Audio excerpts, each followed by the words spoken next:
कहानियाँ अगर अच्छी हों तो ज़िंदगी में बहुत कुछ सिखा जाती हैं। ज़रूरी नहीं कि ठोकरें खाकर ही इंसान सीखे हर एक्सपीरियंस को।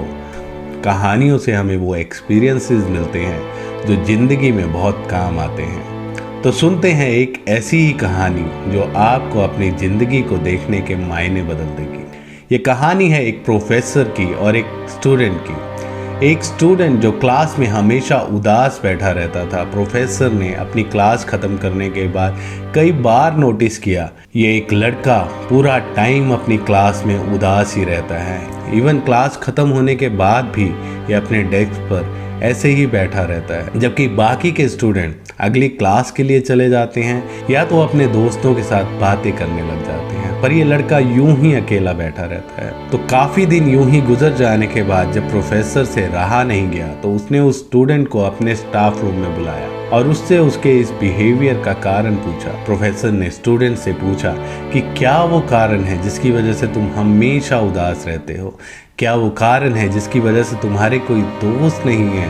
क्या वो कारण है जिसकी वजह से तुम यूं ही अकेले बैठे रहते हो?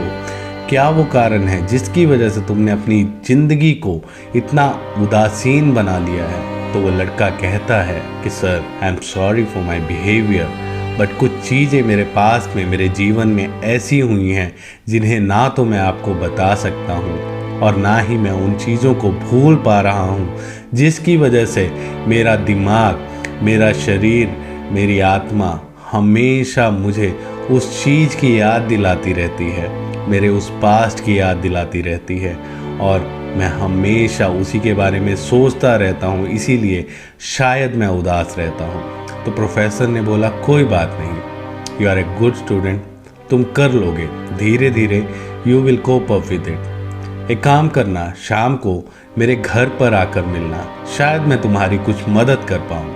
वो प्रोफेसर एक अच्छे आदमी थे। उन्होंने शाम को उसको अपने घर पर बुलाया। जैसे ही डोरबेल बजती है तो प्रोफेसर दरवाज़ा खोलते हैं और वो स्टूडेंट दरवाजे पर खड़ा था। तो प्रोफेसर ने उस स्टूडेंट को अंदर आने के लिए कहा और स्टूडेंट को लिविंग रूम में बिठाया। प्रोफेसर किचन में गए एंड वो किचन से जैसे ही बाहर आए तो उनके हाथ में एक ट्रे थी और उस ट्रे में 2 लाइम वाटर थे। और जैसे ही प्रोफेसर ने लाइम वाटर लड़के को ऑफर किया, उसने लाइम वाटर को पकड़कर अपने सामने टेबल पर रख लिया।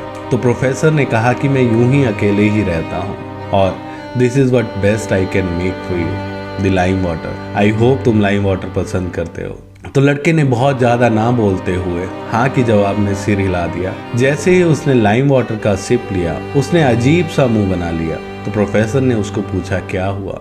तो स्टूडेंट ने बोला कुछ नहीं सर। फिर तुमने ऐसा मुंह क्यों बनाया? क्या तुमको लाइम वाटर पसंद नहीं आया? तो स्टूडेंट ने बोला नहीं सर, ऐसी कोई बात नहीं है, बट लाइम वाटर में नमक बहुत ज़्यादा है।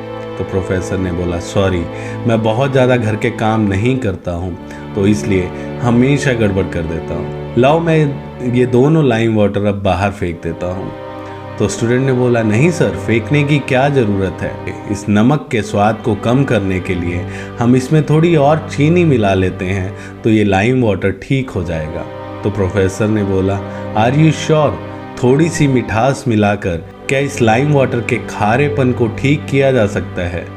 तो उस लड़के ने बोला हाँ सर, बिल्कुल ठीक किया जा सकता है। तो प्रोफेसर ने उसे कहा बस यही तो ज़िंदगी भी है। जो कुछ भी तुम्हारे पास्ट में हुआ है, जिसकी वजह से तुम्हारी ज़िंदगी में खारापन, ये उदासी, ये मायूसी बढ़ गई है, वो यूं ही तो दूर नहीं होगी। उसके लिए तुम्हें अपनी ज़िंदगी में थोड़ी सी मिठास तो मिलानी होगी। धीरे धीरे अपनी ज़िंदगी में थोड़ी थोड़ी मिठास को मिलाते रहो। तुम्हारे भूतकाल में जो भी हुआ, तुम्हारे पास्ट में जो भी हुआ, जिसकी वजह से तुम्हारी ज़िंदगी यूँ खारी हो रखी है, उसमें अपने वर्तमान में थोड़ा थोड़ा मिठास ऐड करते रहो, तभी तुम्हारा भविष्य सुंदर और स्वीट होगा। तो अब कब तक मायूस रहोगे? आज ही से अपनी ज़िंदगी को जीना शुरू करो। प्रोफेसर की बात वो स्टूडेंट समझ चुका था। अब वो निश्चय कर चुका था कि उसे अब ज़िंदगी को इस मायूसी के साथ नहीं जीना। मोरल ऑफ द स्टोरी, ज़िंदगी में हमेशा हम अपनी पुरानी बातों को याद कर कर, बुरे अनुभवों को याद कर कर रोते रहते हैं। अपने वर्तमान पर कभी भी ध्यान नहीं देते और अपने भविष्य को भी बिगाड़ लेते हैं। जो हो चुका है उसे कभी बदला नहीं जा सकता, बट हाँ उसे भुलाया जरूर जा सकता है। तो कोशिश करो भुलाने की और कोशिश करो अपनी ज़िंदगी में मिठास भरने की, ताकि वर्तमान को आप खुल कर जी पाओ और एक अच्छे भविष्य की ओर बढ़ पाओ। तो दोस्तों, अगर आप भी एग्री करते हैं मेरी इस बात से तो प्लीज़ लिख दें अपना नाम कमेंट्स में। Thank you so much for watching this video. अगर ये वीडियो पसंद आया है तो please share your comments. Thank you so much for watching this video. See you next time.